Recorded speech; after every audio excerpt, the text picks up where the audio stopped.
So for today's video guys, I'm going to share with you paano ko na-approve ng Chinese visa and yung mga requirements na pinasa ko as well as yung process from the start to finish. Andito pala ako sa may hostel ko. Buti na lang walang tao ngayon. Siguro kasi ang alam ko, yung isa parang estudyante ata. Tapos yung isa, I think empleyado siya. Kasi parang nag-work siya eh. Ganun. At this time, 5:30 p.m. Wala sila dito. Alright, let's get started. First, siguro gusto kong i-share yung mga naging requirements na nakapost dun sa Chinese Embassy. You can go to visaforchina.cn. Yun yung official website ng Chinese Embassy for you to apply for a Chinese visa. I-celebrate ko siya, no? Yung mga requirements na nakapost dun sa visaforchina.cn. Plus, yung isa naman is yung mga sinubmit ko in actual. Sorry, meron akong kode ko dito. Ito yung laptop ko sa harapan ko. First is yung passport. Dapat valid siya for 6 months. 1 year before mag-expire yung passport nyo, mag-renew na kayo para hindi na kayo mahirapan. Okay, next, a photocopy of the bio page ng passport nyo. Yung meron kayong yung merong picture nyo. Yan, kailangan nyo siyang i-photocopy. Next one is visa application form. Kailangan online siya. Okay, before online din, pero ngayon kasi online plus requirements. So, dapat lahat ng requirements mo, meron ka nang nakasave as a picture sa phone mo or sa laptop mo or computer. Kasi when you apply for the Chinese visa, kailangan mo mag-submit ng online application form and i-upload mo na doon ngayon yung mga documents before ka pumunta sa embassy physically. I'll discuss more about the process mamaya. Pero for now, again, yun yung requirements is visa application form. Next naman is photo, like picture mo na should be taken within 6 months. Pagka nagpunta kayo sa mga photo booth, hindi. Yung mga nagpipicture sa SM, ganyan, or sa mga malls, pag sinabi nyong for Chinese visa, alam na nila yung size. For your information, ito yung size niya, 48mm by 33mm. So, dapat wala kayong masyadong makeup, white background. Again, yung mga requirements na to, kailangan meron kayong photo copy or meron kayong JPEG version sa phone nyo or sa laptop nyo. Okay, share ko mamaya kung bakit. Okay, next requirement is proof of legal stay or resident status in the Philippines. Hindi siya applicable sa atin. Kasi Filipino naman tayo, applicable lang to sa mga foreigners nakastay sa Philippines na nag-a-apply ng Chinese visa. Next is photocopy of the previous Chinese visa if applicable lang naman. So, kung hindi applicable, huwag na kayo ma-stress dyan. Okay? So, since wala pa akong Chinese visa before, na hindi siya applicable sa akin. Next is, ito yung medyo complicated, travel itinerary and reservation of round-trip airline ticket and hotel. Okay, medyo madami. So, travel itinerary, actually nakuha ko to kay Jen McGanern sa YouTube. Meron siyang binigay na template for itinerary. Kinuha ko lang siya.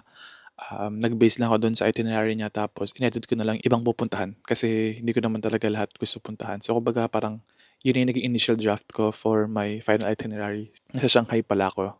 Hindi kita nasabi kanina. Kailangan mo ng travel itinerary, okay, when you apply for a Chinese visa. I'll also link yung document na ginawa ko, yung final itinerary na sinubmit ko sa Chinese Embassy.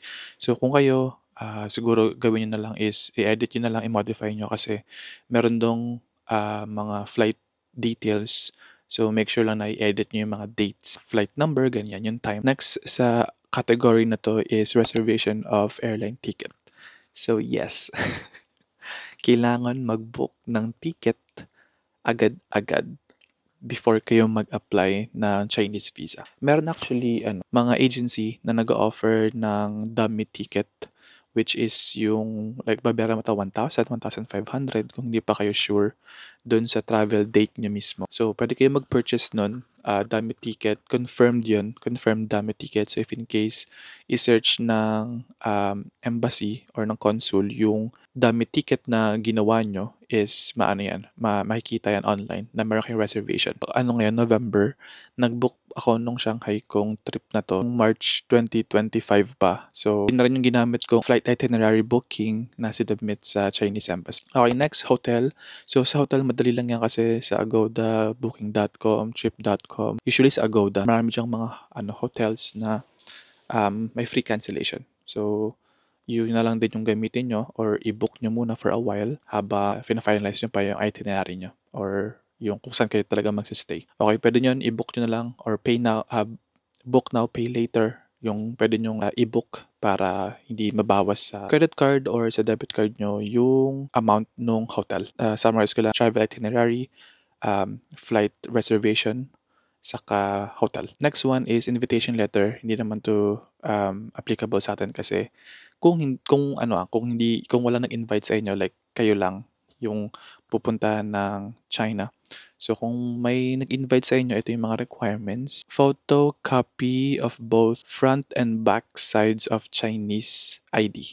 Before nun, kailangan pala ng invitation letter. Next naman, if meron kayong kasama na under 18 years old, ito yung mga other requirements. Photocopy of the birth certificate nung bata na naka-indicate yung name ng parents. Tapos, photocopy ng passport ng parents, photocopy of parents' Chinese visa, kung meron man. Kung meron kayong kasamang 18 years old and below, kailangan nila ng consent letter from both parents. Okay, next. Applicants traveling to China for the first time. Present. First time natin mag-travel sa China, so kailangan natin tong mga requirements na to. Bank certificate of deposit balance. So, ito yung may ADB. So, for the last 6 months, I suggest pangalagaan nyo yung bangko na gagamitin nyo for the bank certificate requirement kasi kailangan yon with ADB or average daily balance. Diba pag mag-request kayo ng bank certificate sa bangko, merong certificate na binayaran nyo yung request na yan. So, kailangan nyo rin yun, itago nyo please. Pag nyo malain. On top nung bank certificate saka nung receipt, kailangan nyo rin ng bank statement.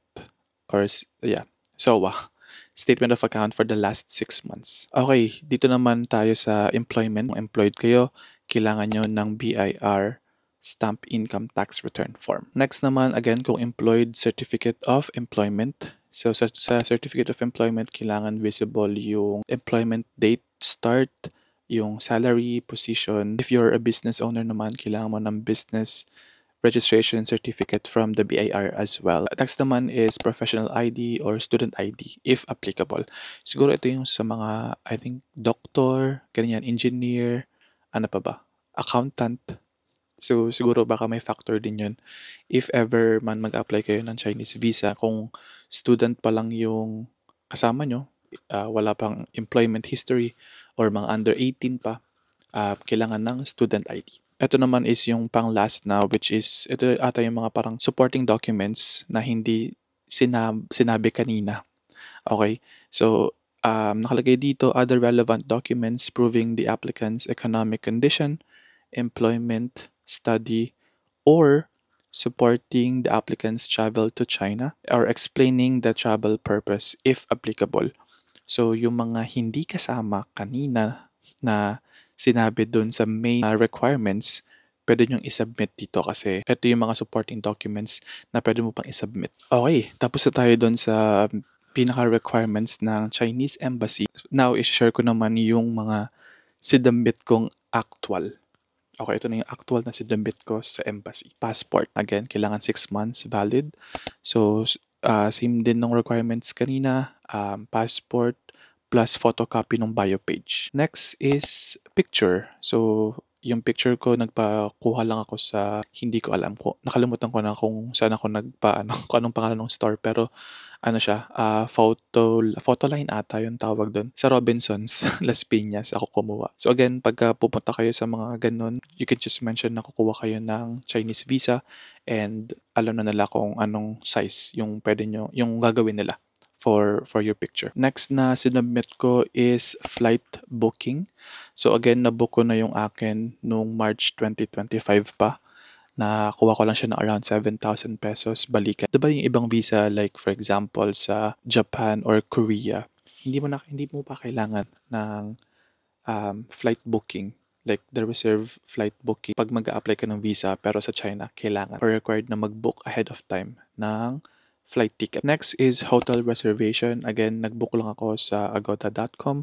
Pinili ko lang yung may free cancellation. So, make sure lang na kung ano yung travel date mo na nakalagay dun sa flight reservation mo, dapat ganun din yung length nung hotel reservation mo. Or kung hindi man, siguro dapat kalahati daw. Nakalagay dapat at least half nung stay mo, dapat nakabook ka na ng hotel. Nag-book lang ako ng book now, pay later. Tapos nung approve yung visa ko, kinancel ko din kasi nagtingin ako sa iba hotel na mas maganda yung location. Pinili ko lang yung mura para at least, di ba, on a budget yung pagka-travel natin. Next naman is bank certificate. So, pumunta lang ako sa branch. Kahit hindi naman branch of account mismo, kasi medyo malayo yung sa akin. So, pumunta lang ako sa branch na na malapit sa akin. Tapos, nag-request ako ng bank certificate. Nung nag-request ako ng bank certificate, may bayad ng 250 yata yun o 200 pesos. Hindi ko na maalala. Tapos, pagka kuha mo ng bank certificate, may ibibigay sa yung receipt na katunayang kumuha ka nung bank certificate. So, kailangan din yun. Ha? So, bank certificate plus yung receipt na galing sa bangko na kumuha ka ng bank cert. Okay, nagets niyo pa.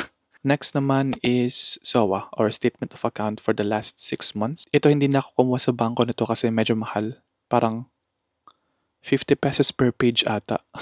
So, hindi na ako kumuha dun sa bangko mismo. Pwede nyo naman siya i-download sa online. Date is for the last 6 months or 7 months kung hindi kayo sure. Para sure ball na wala kayong kulang. Mas okay na yung sobra ng isang buwan kaysa kulang. So, yan. Dinownload ko lang, pinrint ko lang, then yun yung pinasa ko. So, doon makikita yung in and out ng pera.